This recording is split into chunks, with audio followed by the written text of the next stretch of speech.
इस दौर में फिल्म मेकिंग थोड़ा कम रिस्की बिजनेस हो गया है। अगर आपने कोई ठीक ठाक फिल्म बना ली है और उसका ठीक ठाक बज़ क्रिएट करवाने में भी कामयाब रहे हैं तो बहुत उम्मीद है, बहुत मुमकिन है कि फिल्म न चलने के बावजूद आपका पूरा पैसा रिकवर हो जाए। टिकट खिड़की से आने वाले पैसों के अलावा music rights, satellite rights, overseas rights, OTT rights जैसे कई जगहों से पैसा आता है। इसके अलावा brand endorsement, strategic brand placement जैसे हथकंडे तो हैं ही।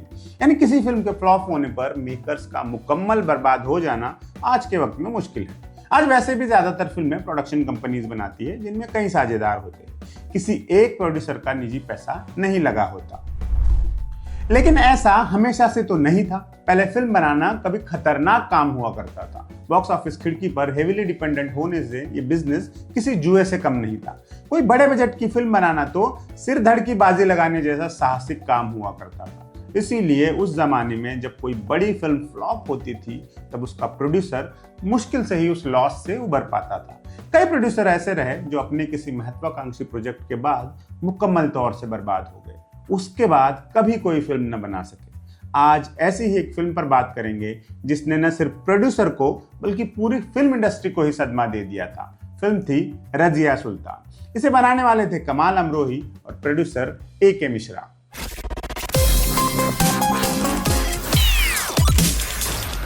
उन्नीस में रिलीज हुई रजिया सुल्तान अपने जमाने की सबसे महंगी फिल्म थी। इसने 1980 में रिलीज हुई शान का रिकॉर्ड तोड़ा था और सबसे महंगी फिल्म बन गई थी। रजिया सुल्तान का बजट लगभग 10 करोड़ रुपए था। उस जमाने के हिसाब से बहुत ही ज्यादा बड़ी इन्वेस्टमेंट थी ये कमाल अमरोही का ड्रीम प्रोजेक्ट था जिसे उन्होंने पाकीज़ा के बाद शुरू किया था, लेकिन जिसे बनने में 7 साल लग गए। इसे अगली मुगले आजम कहा जा रहा था और इसकी रिलीज के वक्त पूरी इंडस्ट्री दम साधे देख रही थी। कई लोग जानते थे कि फिल्म अगर पिट गई तो न सिर्फ मेकर्स बल्कि इंडस्ट्री की ही कमर टूट जाएगी। ये आशंका सही साबित हुई। फिल्म डिजास्टर साबित हुई। मुनाफा तो छोड़िए, अपनी कॉस्ट का सिर्फ 20% ही वापस वसूल पाई। सिर्फ 2 करोड़ की कमाई कर पाई। रजिया सुल्तान दिल्ली की इकलौती महिला शासक रजिया सुल्तान की जिंदगी पर आधारित फिल्म थी। फिल्म में हेमा मालिनी ने लीड रोल किया था। उनके अलावा धर्मेंद्र, परवीन बाबी, सोहराब मोदी और अजीत जैसी स्टार कास्ट थी। इसके फ्लॉप होने की कई वजहें बताई गई। एक तो बड़ी वजह यही थी कि टॉप क्लास प्रोडक्शन वैल्यू के चक्कर में फिल्म डिले होती चली गई। बनने में 7 साल लग गए। बजट बढ़ता ही गया जो बाद में गले की फांस बन गया। कहते हैं कि एक दावत के सीन में 45 बकरे, 251 मछलियां, 455 मुर्गे और 1.5 टन बिरयानी बाकायदा बनवाई गई थी ताकि एक्टर्स को असली खाने की खुशबू आए। रजिया सुल्तान को पहनाई गई ज्वेलरी, कपड़ों वगैरह पर भी बहुत ज्यादा खर्च कर दिया गया। कोई हैरानी नहीं कि फिल्म का बजट 10 करोड़ तक पहुंच गया था। दर्शकों द्वारा इसे नकार दिए जाने की एक वजह फिल्म में इस्तेमाल हेवी उर्दू और पर्शियन को भी बताया गया। कहा गया कि संवादों में उर्दू के बहुत क्लिष्ट शब्द इस्तेमाल किए गए थे जिसकी वजह से लोगों को कई चीजें पूरी तरह समझ ही नहीं आई। फिल्म में धर्मेंद्र को काले रंग का दिखाने के लिए उनके चेहरे का मेकअप बेहद डार्क किया गया। इसको लेकर भी बड़ी आलोचना हुई। फिल्म के असाधारण रूप से लंबे होने पर भी सवाल उठाए गए।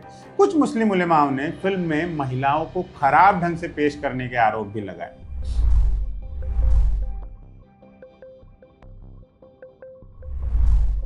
फिल्म के पिटने की एक वजह खराब माउथ पब्लिसिटी भी रही और खराब माउथ पब्लिसिटी की सबसे बड़ी वजह रही हेमा मालिनी, परवीन बाबी पर फिल्माया गया एक सीन।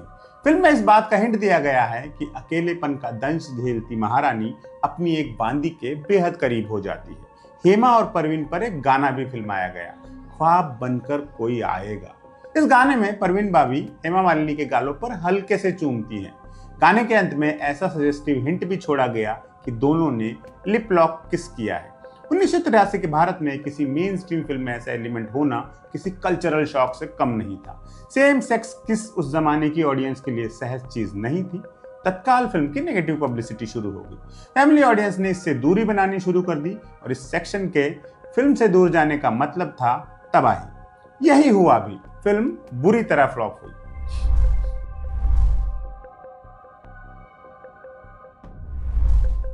रजिया सुल्तान के बनने में सैकड़ों टेक्नीशियंस लगे थे। हजारों लोग बतौर एक्स्ट्राज इस्तेमाल किए गए थे।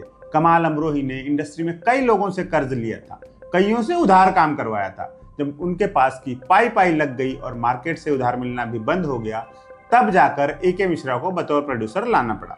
ऐसी हालत में बनी फिल्म के फ्लॉप होने का कहर न सिर्फ प्रोड्यूसर्स को झेलना पड़ा, बल्कि इंडस्ट्री में भी कैश क्रंच जैसे हालात पैदा हो गए। IMDb के मुताबिक कुछ अरसा इंडस्ट्री कर्ज में रही। इंडस्ट्री तो खैर आखिरकार रिकवर कर गई, लेकिन कमाल अमरोही इतने खुशनसीब नहीं रहे। रजिया सुल्तान के बाद वो राजेश खन्ना को लीड में रोल लेकर मजनू नाम की एक फिल्म बनाने वाले थे। वो फिल्म रजिया सुल्तान से मिले झटके की बलि चढ़ गई। फिर उन्होंने मुगल बादशाह बहादुर शाह जफर की जिंदगी पर स्क्रिप्ट लिखनी शुरू कर दी। फिल्म का नाम होने वाला था आखिरी मुगल, लेकिन वो उसे भी पूरा न कर सके। 1993 में उनकी मौत हो गई। रजिया सुल्तान उनका आखिरी प्रोजेक्ट साबित हुआ। आज भी जब बड़ी डिजास्टर फिल्मों की लिस्ट बनती है तो उनमें रजिया सुल्तान का नाम जरूर पाया जाता है।